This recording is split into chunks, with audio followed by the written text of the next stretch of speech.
So we had a lot of trouble getting traction with the company up until I took a big focus on direct sales. And so once I did that, then it was just a matter of listing out who to call.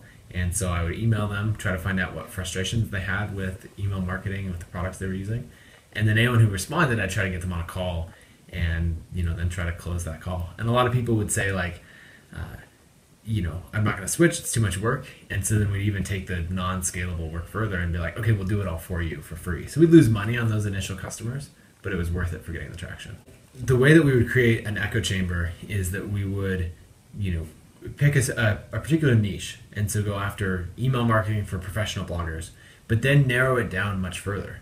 So within that, we would go after, say, men's fashion bloggers, or you might think, oh, recipe bloggers, that's a niche. But we'd go further and be like paleo diet recipe bloggers who are women, and you get to a really specific niche.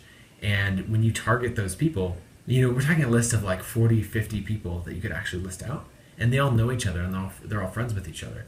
So if you contact all of them at once, it created this idea that everyone on the internet was switching to ConvertKit, when in reality it was just this tiny little circle who all knew each other.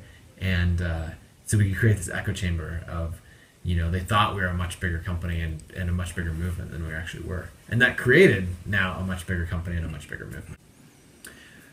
I think I'm pretty relentless, and that comes across in just like being willing to send hundreds, or actually in this case many thousands, of cold emails, getting introductions, like doing tons and tons of calls. And so I think that makes a big difference. The other side of it would be like a continuous focus on these other ideas that we have in posters behind me of create every day and teach everything you know.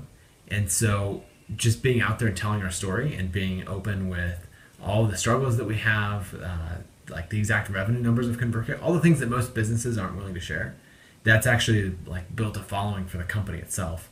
And so now when we go to hire, we get like 600 applications for a job, all from people who are familiar with ConvertKit and our brand because of the work we're doing and what we're talking about.